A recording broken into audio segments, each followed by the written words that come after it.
of Megiddo that we just came from. The general area of Megiddo. It shouldn't be too difficult because I pointed at Mount Carmel, this mountain from Megiddo. Right there. Any other ideas? Megiddo. It's right here, over there. We didn't cross the valley. Right there, right there. Yeah, you can see it right there. Megiddo is over that direction. We came from over there. We drove along the foot of the hill, then we climbed up, and we came up this way. So Megiddo will be down this way. In front of you, you see the hills of Galilee. You see the suburbs of Nazareth. Behind the suburbs, you see Mount Tabor that we saw from different acres by now, and Mount Moreh further to the right.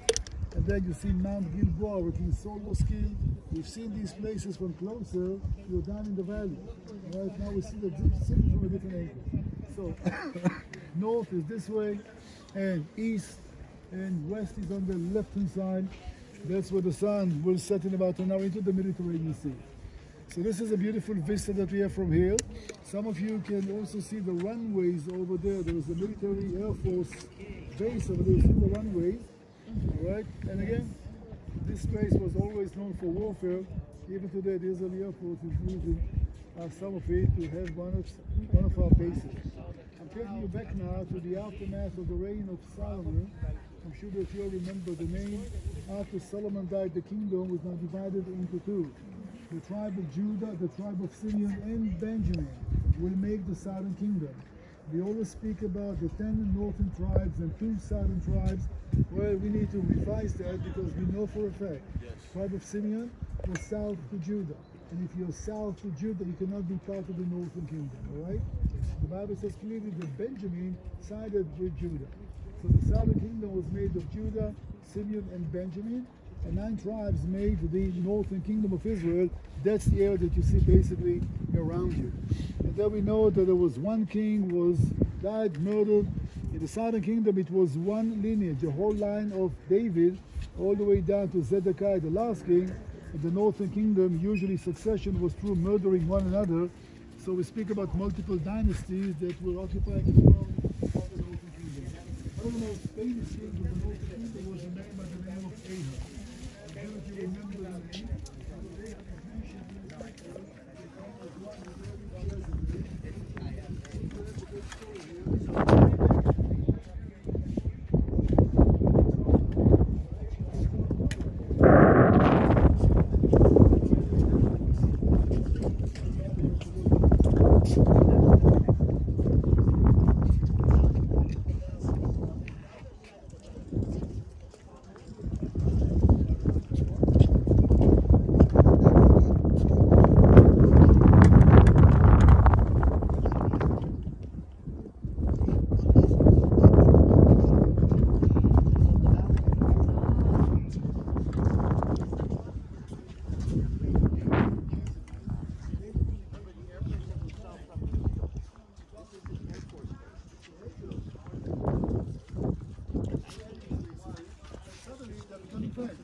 The main reason was they tried to create a coalition to stop the power of Assyria. That was the reason why Ahab married Jezebel. And Jezebel was the daughter of the king, and the king was also a high priest, not in Israel. In Israel there were 2 separated lines.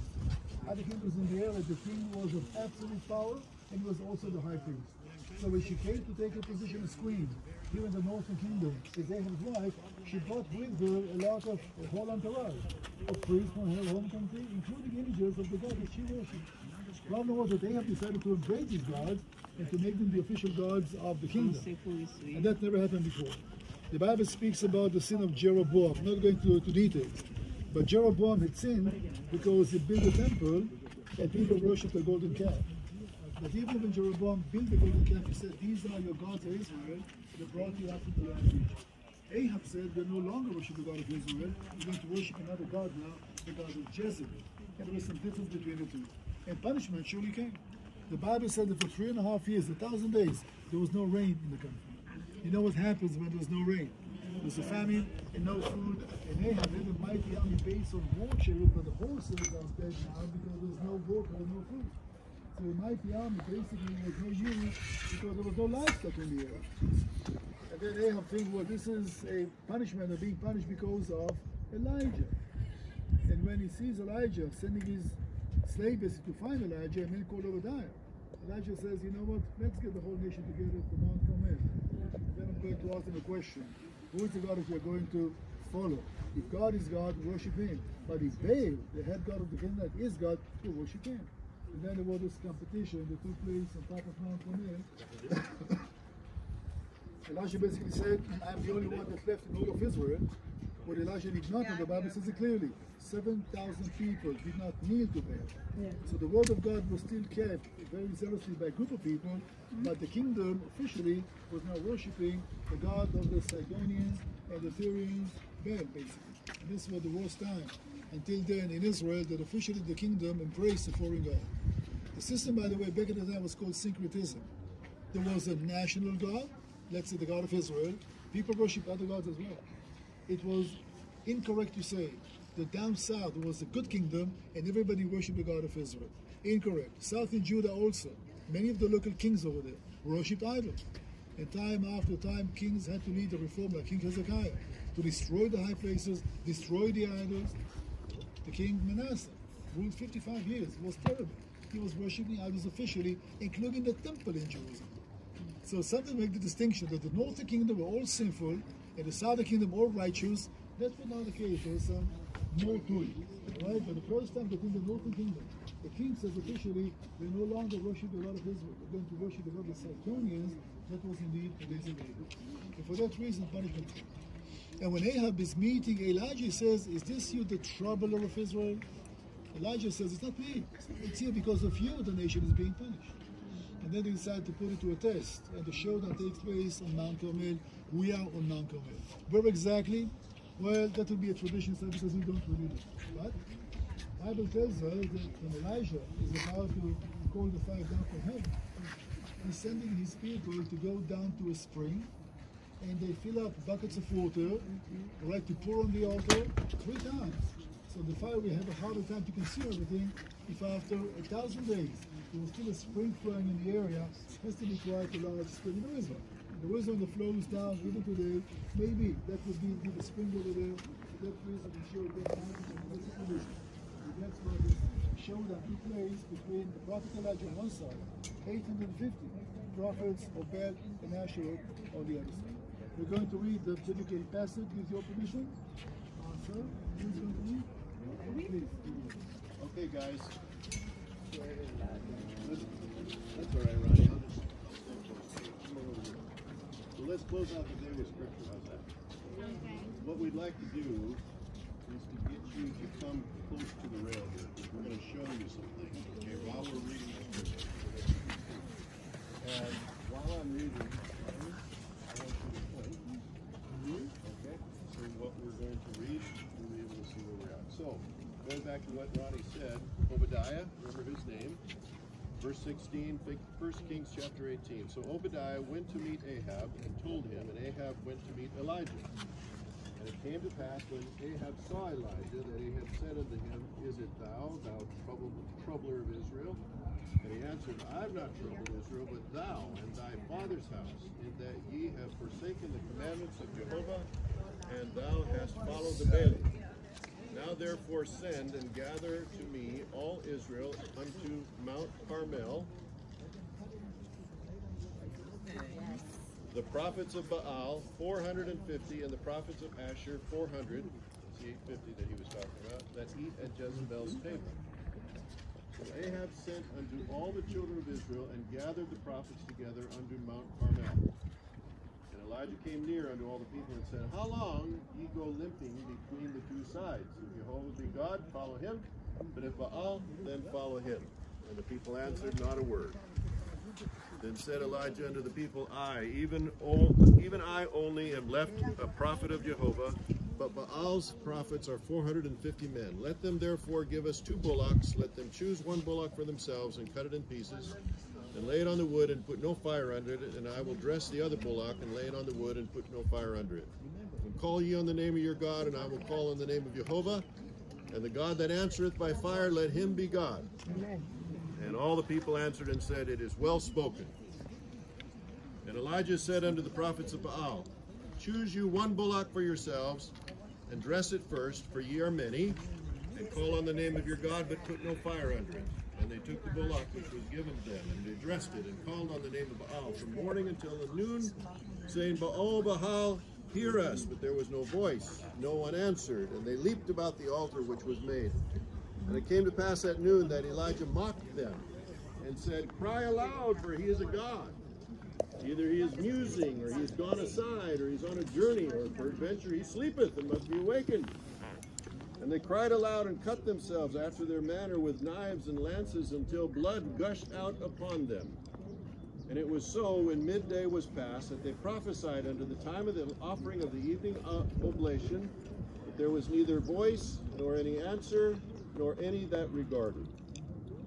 And Elijah said unto all the people, Come near unto me. And all the people came near unto him. And he repaired the altar of Jehovah that was thrown down. And Elijah took 12 stones, according to the number of the tribes of the sons of Jacob, unto whom the word of Jehovah came, saying, Israel shall be thy name. And with the stones he built an altar in the name of Jehovah, and he made a trench about that altar, as great as it would contain 2 measures of seed. And he put the wood under it, and cut the bullock in pieces, and laid it on the wood. And he said, Fill 4 jars with water, and pour it on the burnt offering and on the wood. And he said, Do it a second time. And they did it a second time. And he said, Do it a third time. And they did it a third time. And the water ran around the altar and filled the trench also with water. And it came about to pass at the time of the offering of the evening oblation that Elijah the prophet came near and said, O Jehovah, the God of Abraham, of Isaac, and of Israel, let it be known this day that thou art God in Israel, and that I am thy servant, and that I have done all these things at thy word. Hear me, O Jehovah, hear me, that this people may know that thou, Jehovah, art God, and that thou hast turned their heart back again. Then the fire of Jehovah fell, and consumed the burnt offering, and the wood, and the stones, and the dust, and licked up the water that was in the trench. And when all the people saw it, they fell on their faces, and they said, Jehovah, he is God. Jehovah, he is God. And Elijah said unto them, Take the prophets of Baal, let not one of them escape. And they took them, and Elijah brought them down to the brook Kishon, and slew them there. Somewhere down there. You see that meandering brook down? You see the road? Yeah. Yes. The bridge. The bridge? And you see the river or the brook going under the bridge? Brook Kishon. Which was raised many years ago, but once upon a time, I might river the Bible Oh, I see. Okay, you see it down there? Everybody see it? The road and where it goes this way. There's the road, and then you've got that meandering little brook that's going through the field down there, going from one side of the road to the other side of the road. Brook Kishon down there. Okay? Then Elijah said unto Ahab, Get thee up and drink and eat, for there is the sound of abundance of rain. So Ahab went to eat and to drink, and Elijah went up to the top of Carmel, and he bowed himself upon the earth and put his face between his knees, and he said to his servant, Go up now, look toward the sea. This is a great day, actually, because you can even see the sea from here. See it shimmering a little bit? The smokestack. See the smokestacks? That's where we were in Caesarea today. You see it, guys? You see it in the distance. You can see the reflection of the sun on the water in the background.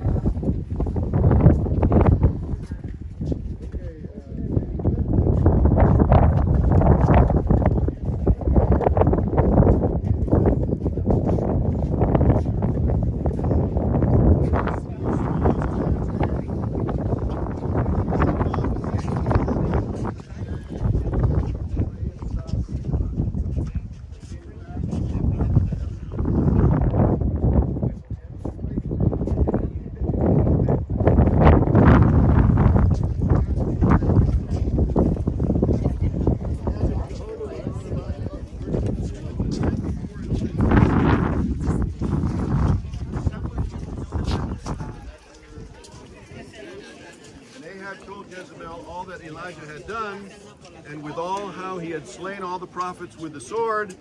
And Jezebel said sent a messenger unto Elijah, saying, so let the gods do to me, and more also, if I make not thy life as the life of one of them by tomorrow at about this time. And when he saw that, Elijah, he arose and went for his life and came to Beersheba, which belongeth to Judah, and left his servant there. How far away is Beersheba? About 140 miles from here. That way, right? Yeah, south. I mean, this woman was a piece of work. Yes. Because Elijah had just had this great victory, and here this woman struck such fear into this man's heart that he took off 150 miles south. Yeah. Then, but he himself went a day's journey into the wilderness and came and sat down under a juniper tree, and he requested for himself that he might die, and said, It is enough now, O Jehovah, take my life, for I am not better than my fathers. And he lay down and slept under a juniper tree, and behold, an angel touched him, and said unto him, Arise and eat. And he looked, and behold, there was at his head a cake baked, bacon on the coals, and a cruse of water. And he did eat and drink, and laid him down again. And the angel of Jehovah came again the second time, and touched him, and said, Arise and eat, because the journey is too great for thee. And he arose and did eat, and went in the strength of that food 40 days and 40 nights unto Horeb, the mount of God, which is how far? Yeah, who knows? 300 miles, way down south in the Sinai. Pretty amazing. Pretty amazing. Then ultimately, I mean, we could keep reading, but ultimately he came back up into this area, and he anointed the king of Assyria, I believe. And then, ultimately, he went back south and crossed the river and was taken up into heaven, which is, we're going to be driving. Jericho, yeah, we'll drive by. We're going to be driving by that place tomorrow. Yeah. So that's the story. That's the And story. you're here, guys. You're here. We're here. Thank you. Well, folks, look at your Ça, c'est watches, mon Carmel. right? Go to the bathroom. Côté Élie, t'as fait du feu Let's say 3:45. tombé du ciel. Right, so T'as you consumé have to wait l'hôtel till it's nice and clear. et l'Holocauste Yeah, 2 days ago we couldn't avec see toute it. l'eau Yeah, là-dedans. it's amazing. It's a beautiful day. Clear.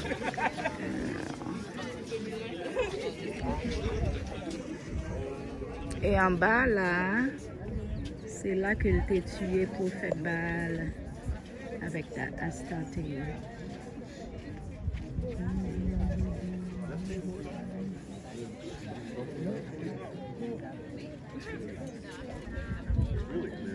Bon Dieu bénis nous. God bless you guys. From Israel.